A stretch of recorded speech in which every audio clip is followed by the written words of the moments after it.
On today's Locked On Giants podcast, we have part one of our two-part in-depth, no-holds-barred interview with former New York Giants linebacker Jonathan Casillas. You're not going to want to miss this one, folks. That's coming your way next on the Locked On Giants podcast.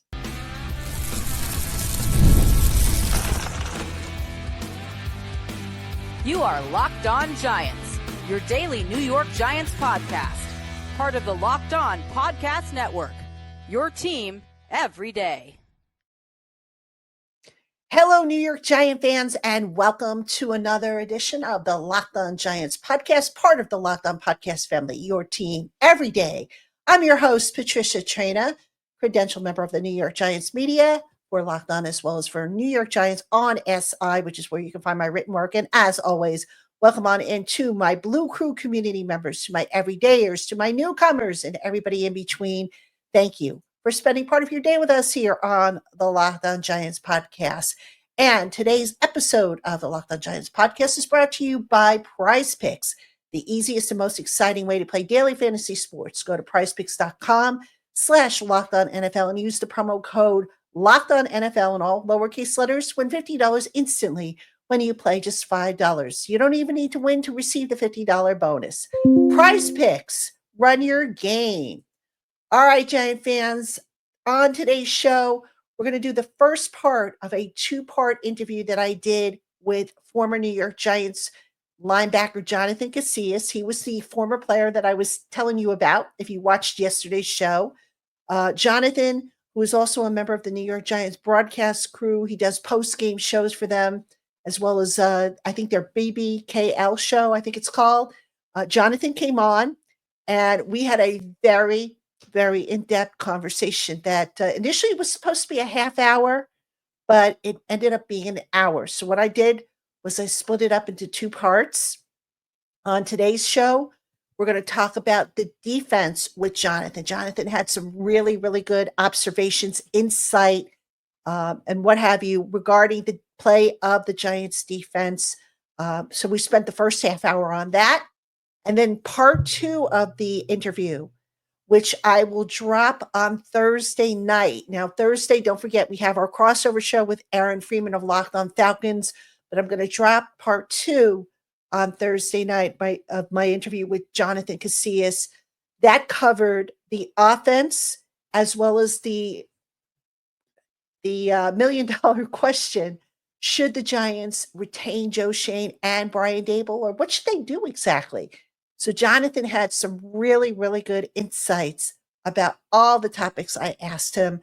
I hope you guys will definitely check it out. Stay to the end of these interviews because I'm really excited about them, folks. I think you guys are going to really enjoy the interviews and Jonathan's take on what's going on with the New York Giants. So without any further ado, let's jump right in to part one of our interview with Jonathan Casillas, former New York Giants linebacker. And I'm pleased to welcome in, I promised you guys I was going to have a guest, a former player on the program. I am so delighted to have this gentleman on with me, Jonathan Casillas, former NFL linebacker. He was with the Giants. He was a team captain and just a tremendous individual. Jonathan, I'm so happy to have you on. Thanks for having me, Patty. Sorry it took so long, but I'm here nonetheless. You're here. You are a man of your word, my friend. We've been talking about having Jonathan on for a few weeks now, but he is a man of his word. He is here now. And Jonathan, I think we've got to start with the defense. You know, you being a former defensive player, I'd like to get your opinion on the defense. Now, obviously, some injuries have wrecked it, but I want to go back a little bit because, you know, obviously the Giants made a change of defensive coordinator at the start of or last year, given what happened with Wink Martindale. Coaches say that players are interchangeable, that you can teach them to play different schemes. But when you look at this defense, the personnel that the team has accumulated, you look at what Shane Bowen, the defensive coordinator, runs. Is there really a fit here, or do you think maybe they kind of got off track a little bit? I think it could be. And I say that with looking back at my career and the 4 years I was underneath Spagnuolo, right? I had Spagnuolo in 2012, my last year in New Orleans, and we were not a good defense. I had him again my first year in New York in 2015. Again, we weren't a good defense. 2016, we were a top 3 defense in the league. Same system, different guys, right? So the system, it can work, but you got to have the right guys in there, and that might not be the first year, which is this is the first year under Shane Bowen's leadership.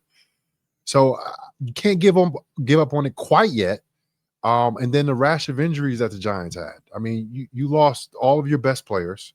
Michael McFadden is having, I think, a really good year despite all of the negative things that we've seen on the defensive side of the ball, all of the injuries, the rushing yards given up, the lack of sacks in the last half of the season. They started out really hot.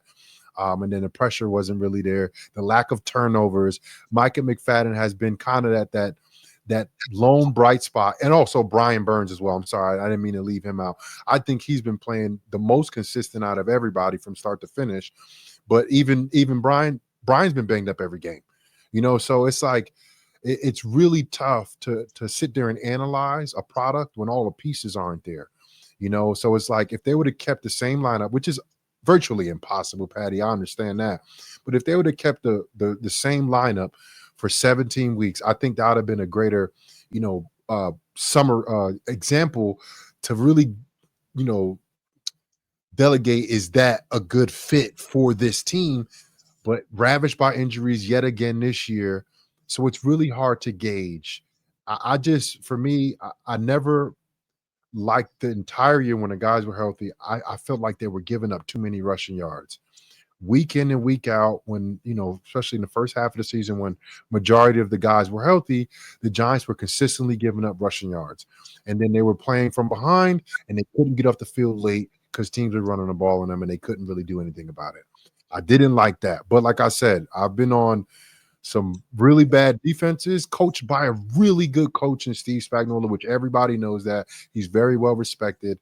It's just really hard to gauge the body of work because it's fragmented, and then all the missing pieces. Dexter Lawrence has been out now for a couple of weeks. Bobby Okereke has been out for a couple of weeks, and that's the middle of the defense. So if they were going to improve from how they started the season, you need those two guys at least bare minimum, let alone all the other guys that got hurt on a defensive backfield and also among the defensive line.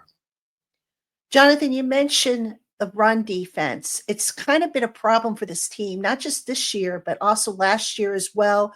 When you look at it, what do you see as the biggest issue with that run defense? I see a lot of times you got a lot of defensive backs that are very young. And it's not about them like not being at the right spot. It's not being there at the right time. They're a little slow because they're young guys, right? And when they talk about the speed of the game, Patty, that's what they're talking about. They're not talking about like how fast everybody is. They're talking about how fast things get moved, how fast plays happen, how fast those guards get up to you. They might be a little bit more athletic, but their technique is flawless.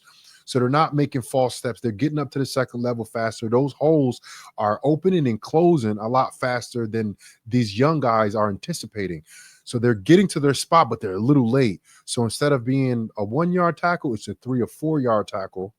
And these backs that you're playing against, they're difficult guys to bring down. Like I always go when somebody makes an open field tackle, I always say that was a great tackle.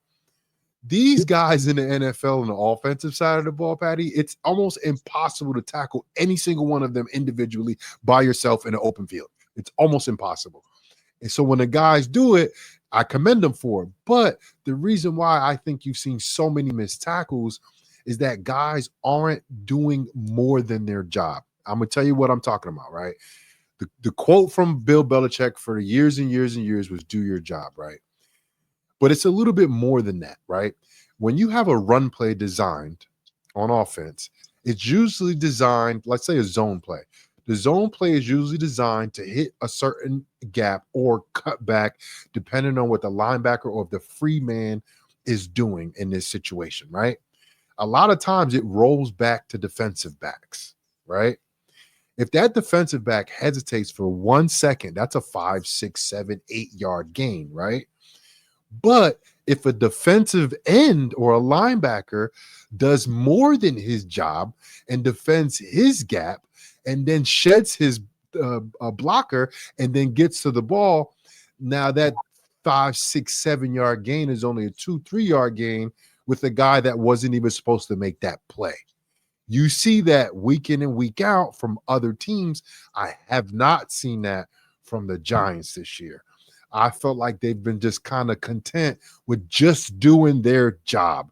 And in fact, you have to have population to the football, meaning get off your block. We call it block destruction on defense. Get off every block and get to where the ball is at. You have to have your lane. You can't over pursue and all of that good stuff. And I've talked about this on a post-game show after several games where the Giants missed a lot of tackles or gave up a lot of big plays, like the Philadelphia game, which Saquon, of course, ran crazy.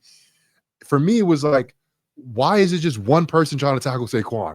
Like, it needs to be more guys at the point of attack, and that requires those guys to do a little bit more than just their job. So for me, it's like, do your job. Okay, cool. But what about the extra effort? Not just 100%. What about the 110? What about 115, 120? I haven't seen the Giants take it to that level quite yet. And you see it from other teams. You see guys making phenomenal plays on defense, out of position, out of their gap. They're doing it because they're going the extra mile. I don't know what's the cause of that, but I haven't really seen it this year, Patty. That's an interesting perspective. Usually you say, do your job. And if you do your job and the guy next to you does his job, everything should fall into place. So Patty, I want to, because that's a great point, because when you say do your job, it's like everybody's doing their job. It's fine. Okay, cool. Right. Everybody does their job on the zone play I'm talking about. Saquon Barkley's pressing front side. He cuts it back to a cornerback. What's the likelihood of any cornerback in the entire NFL tackling Saquon one-on-one? That's the point. It's like, even everybody does their job. His job is to tackle Saquon. Are you going to hold him responsible for making that tackle 9 times out of 10? You know what I mean? Like that, you have to do more than your job to help out your corners and your young safeties. That's the whole point I'm really trying to make here.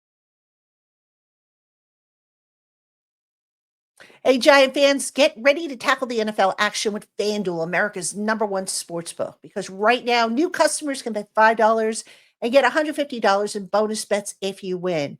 So when you get a hunch in the middle of the game, you can check out the latest stats, view live play-by-play, and so much more all on the very same page where you place your bets. Visit FanDuel.com to get started with $150 in bonus bets if you win your first $5 bet. That's FanDuel.com. Never waste a hunch and make every moment more with FanDuel, an official sportsbook partner of the NFL. Hey, Giant fans, it's that time of year. The college football playoffs are back. And with the newly expanded 12-team format, it's guaranteed to be bigger and better than ever, bringing you all the hard-hitting and high-flying excitement that you love. TNT Sports' coverage of college football playoffs begins December 21st, starting with the College Football Playoff Kickoff Show, presented by AT&T at 11 a.m. Eastern. Leading into our first matchup, the Southern Methodist University Mustangs battling the Penn State Nittany Lions at noon.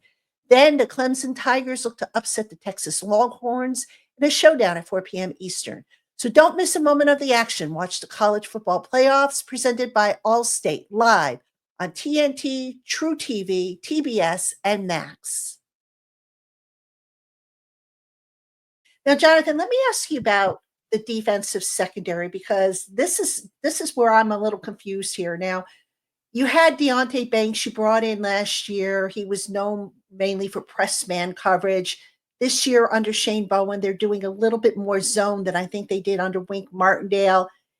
Is it that big of an adjustment? Is it harder to play zone if you're in the defensive backfield? What's your take on the struggles of that young defensive backfield, or is it just inexperience? I think a lot has to do with inexperience. When I first got to the NFL, Patty, I struggled in zone coverage.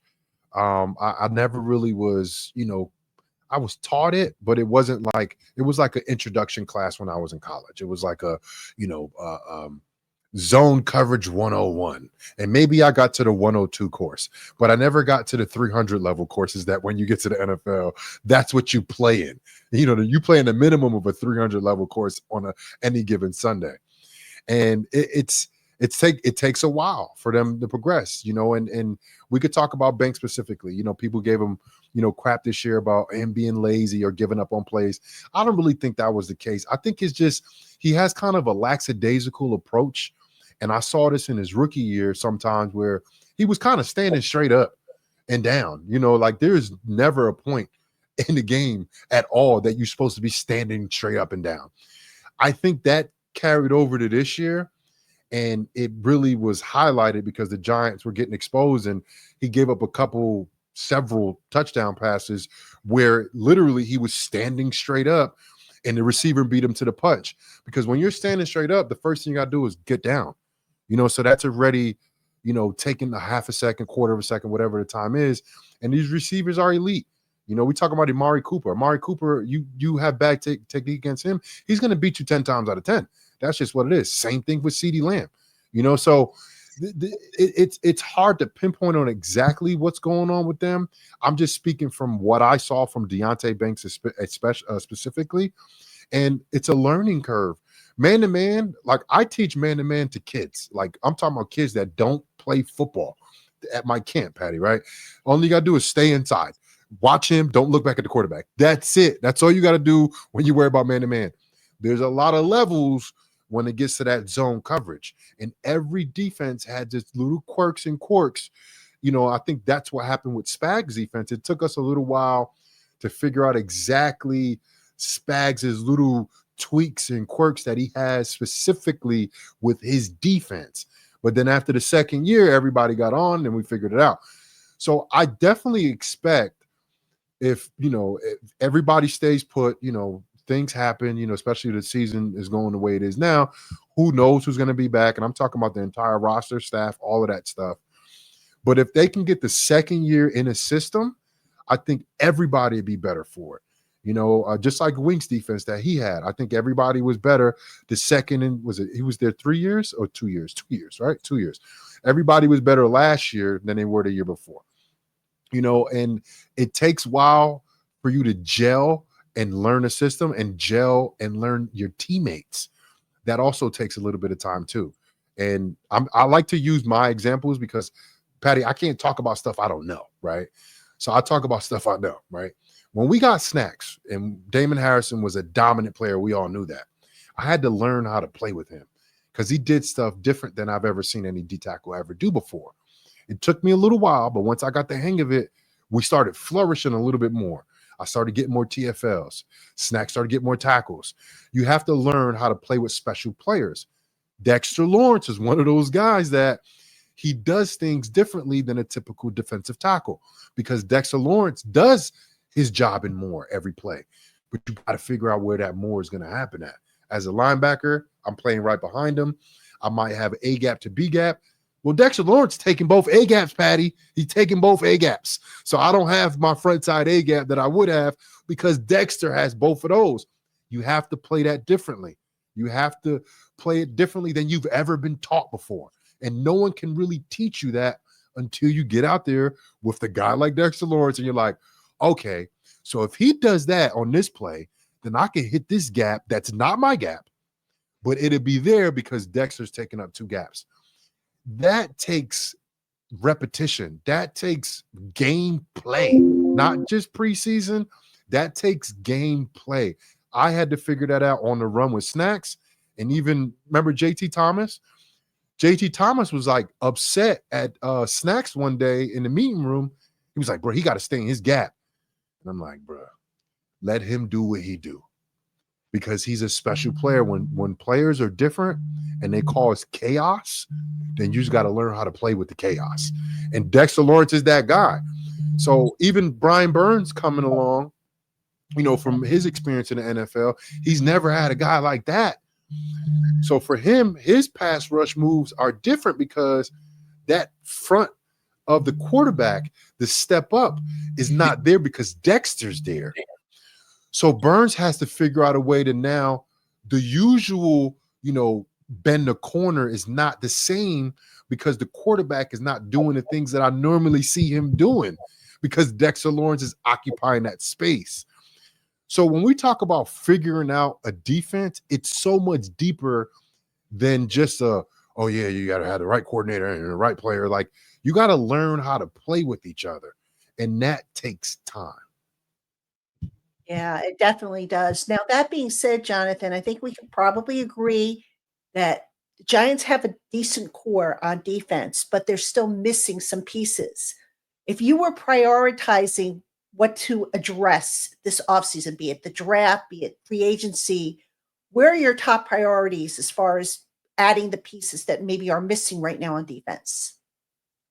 Well, I think you got to go look at the cornerback room. You know, literally right now, all three of the top corners for the Giants were out. They didn't play last week. And then the rookie that played last week, why his name has escaped me right now, number 37, 2 weeks ago. He gets in. He has one of the best games of his career. He's out for the season, right? What's the kid name? I can't remember. It's not coming to me right now. Quarterback, you said? The corner, the number 37. I can't think of his name right now. I want to go on the roster. Yeah, he was a draft pick. It was a late draft pick last year. He played earlier in the year. Trey Hawkins.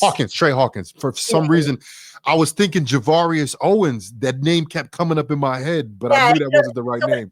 That have come in. Sorry. Trey Hawkins. He came in last week. He had a really good game, probably the best game of his career. He gets hurt. So now you're down 4 corners, right? The Giants need cornerbacks. The Giants need people that can cover. I would like a veteran corner, and I love Adoree', but Adoree', I would like a Pro Bowl caliber veteran corner that can help Banks. I think Banks still has a lot of potential. I don't think his trend of kind of, trending down right now in terms of his play, I think that can be helped with veteran leadership in the room. Remember Landon Collins, right? Landon Collins by himself was a pretty good player, right? Landon Collins, with the tutelage of Craig Dahl and Brandon Merriweather, was an all-pro player. You need guys like that in those rooms to help out the young, talented guys, to not only just play on the football field, but also how to be a pro.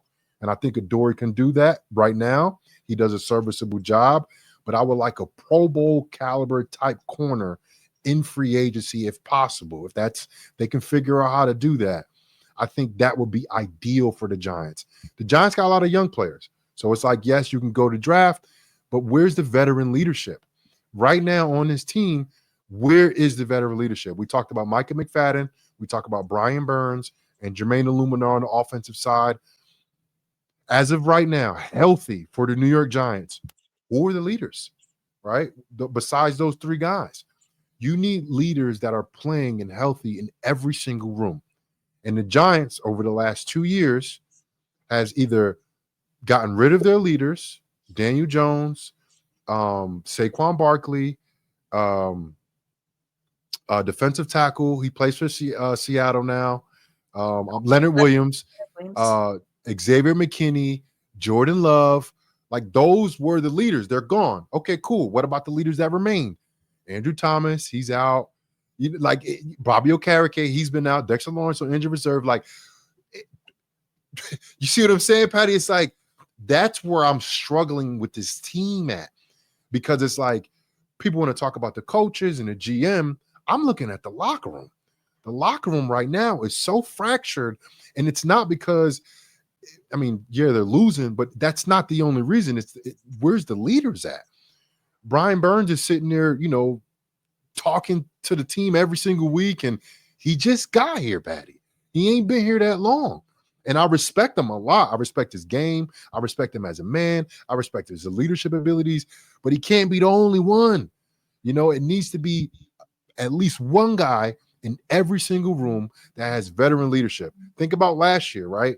The Giants, they brought in Justin Pugh. Was Pugh a great player last year? He was not. Was he a great locker room guy? Yes, he was. He definitely added something to that room, and it wasn't really his performance on the field, but he showed something, even getting beat, and because look, he was a lighter than he's ever been in his career, sitting out, like he said, fresh off the couch, right? He was a little rusty, but his locker room leadership was there. And I think you saw that on the field and how they played. And the reason why I like to bring up stuff, because I like to show people examples of what I'm talking about, and I've been through it. I lived through it. And right now, for me, the leadership is totally fractured for the Giants, and free agency had something to do with it. And then this year, specifically 2022, the injuries has decimated the leadership for the Giants. Today's episode of the Locked On Giants podcast is sponsored by Prize Picks. If you love watching the game, you're going to love Prize Picks, the easiest and most exciting way to play daily fantasy sports. Whether it's football, basketball, or any of your favorite sports, Prize Picks makes your holidays bigger and brighter. You can now win up to 1,000 times your money on Prize Picks. Plus, this holiday season, they're giving away over $30 million in rewards during Picksmas, and they're offering 2 free picks in December. And when your picks hit, Prize Picks makes it easy to cash out. You can get your money in as little as 15 minutes. And Prize Picks now offers MasterCard for quick and easy deposits into your account. Download the Prize Picks apps today and use promo code LOCKEDONNFL, written in all lowercase letters, to get $50 instantly after you play your first $5 lineup. That's right, $50 instantly when you play just $5. Prize Picks, run your game. Hey, Giant fans, Rocket Money is a personal finance app that helps find and cancel your unwanted subscriptions, monitors your spending, and helps lower your bills so that you can grow your savings. It brings everything together in one place, whether it's subscriptions, your spending habits, or even the goals you want to hit this year. Rocket Money has over 5 million users and has saved a total of $500 million in canceled subscriptions, saving members up to $740 a year when using all of the app's premium features. For me, one of the best features is the subscription tracker. I've used it to cancel services that I wasn't using anymore, and I've already saved a ton. Plus, with their goals feature, I've been able to automatically set aside money for my future. No more stressing about budgeting every month. So go on, cancel your unwanted subscriptions and reach your financial goals faster with Rocket Money. Go to rocketmoney.com/lockedon today. That's rocketmoney.com/lockedon. Again, rocketmoney.com/lockedon. Jonathan, I do want to ask you about the offense, but I have one more question I want to get to on the defense. This is a guy who has drawn a lot of criticism. I'm not so sure that it is fully justified. I'm talking about Kayvon Thibodeaux. Now, he was banged up this year. He spent some time on IR with the broken wrist, but there are people who say, he was a first-round pick. He's not playing like a first-round pick. I'd like to ask you what you see from him in his game. Is he, what's going on with him? Is he playing up to what he can be? Is there more? Is it circumstances around him? What do you see? I think there's a lot that goes into it. Number one, playing in a couple different defensive schemes over the last couple of years, and Shane Bowen scheme, and last year with Wink scheme. He was just kind of getting used to the Wink scheme, you know what I mean? And then Shane Bowen comes in, and also being hurt. Patty, the reason why I retired, it wasn't because I suffered like one single injury and I was like, I'm done. I can't do it no more. It was an accumulation of injuries that I had. And I would watch myself on film, and I'm technically not injured, but I'm hurt, right? Like everybody is, in the last half of the season. Everybody's banged up, right? I hated the way I played. I hated it. Like, especially 2017, I hated the way I looked on film. I didn't get off blocks as well. I wasn't running as well. And I was like, I can't continue to do this anymore, and I ended up shutting it down. He's not anywhere near that. He's been dealing with injuries, his first couple of years. So we haven't really seen, I think, a healthy Kayvon, for an extended period of time, so I think that has something to do with it, and maybe he was drafted a little bit too high for his draft position. He was number 6 overall, but I'm undrafted, Patty. I don't care about draft status. I leave that for the fans. If you're out there on that field and you're producing, then so be it. The thing is, Kayvon hasn't been producing. Kayvon his numbers have dwindled this year, and I mean, last week I'm looking at the game and there's offensive guys with the same defensive numbers as him. They have one tackle. He had one tackle, and that it's not the first game that happened, Patty. So he has to play better. I don't care where he was drafted at. He could be first round or second round, third round. He's playing for the New York Giants. He needs to play better. But I can say that about everyone for the New York Football Giants right now. And even Dexter, right? Dexter had a great first half of the season before he got hurt. I feel like he could have been playing better because he's such a dominant player. And for me, he's raised the bar so high. If I don't see him destroy a game, he didn't have a great game to me because he set the bar at such a high level, right? Defensively this year, I don't think there's no person I feel like that played to the standard that they've set for themselves. And I talk about Micah because he's been consistent this year, but even him, he's had some missed tackles, right? Brian Burns, where's the multi-sack game at, right? Where's the dominant game at, right? We haven't really seen it. When you have primetime players like that, when you have a defense that's kind of, not as aggressive as Wink, you need guys to win one-on-one battles. You need on consistent basis, and you just haven't seen that done. Can't put it all on Kayvon. Can't put it all on Ojulari. Can't put it all on Brian Burns. It's a team effort. And when you start syncing up calls the right way and timing up blitzes the right way, you're hitting some things in the backfield, cool. Now you get behind the sticks, play zone coverage, and you let your front eat. That never happened this year. That's the philosophy that we all thought was going to happen with this defense. That never really happened. Giants were playing behind in almost every game. So it's like a lot has to do with game flow too, with how the performances are working out for the Giants. You look at Baltimore last week, right? Why is Baltimore last in the league in pass defense? Because they always playing with a lead. Every week they're playing with a lead, and the team has to throw the ball on them, right? So like statistics like that, they get thrown, out of the loop a little bit, given the specific team, right? Is Baltimore defense terrible? No, it's not. They give up some points, yes, they do, but they're not terrible, right? But their pass defense numbers are horrendous, right? Because they're playing with leads every game. Their offense is scoring 30-something points. I think they're at 30 points a game. Like the other team is going to score some points, especially later in games, right? When the defense starts kind of, calming down a little bit and playing might prevent defense. I'm saying all that because situations put the Giants in, I think, a rough statistical standing right now, especially defensively. But for me, and I can never get over this because I played linebacker in the NFL for 9 years, and the number one thing every single week was stop the run. That was the number one thing every single week. Keep a team under 17 points, stop the run. Keep the running game under 100 yards. The Giants, what they did that once this year, twice this year. So for me, it's like all of the other numbers, and you want to talk about putting the right pieces in place or the right defensive coordinator, all of that.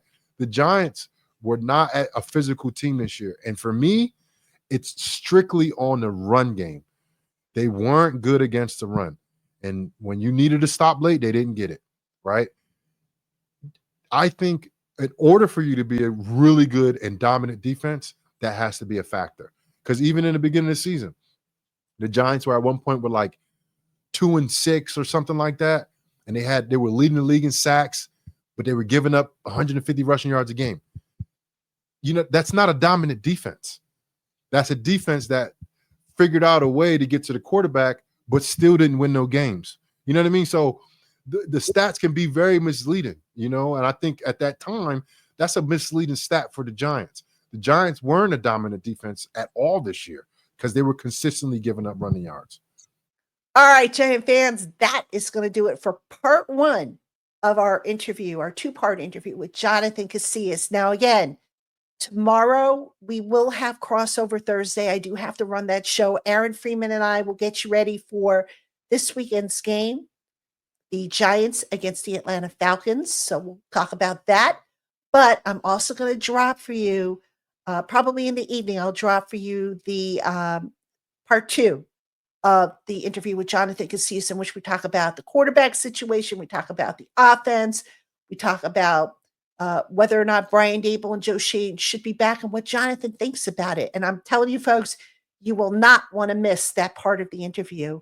So hopefully you will check that out. So that being said, thank you so much for tuning in to the Locked On Giants podcast, spending part of your day with us here.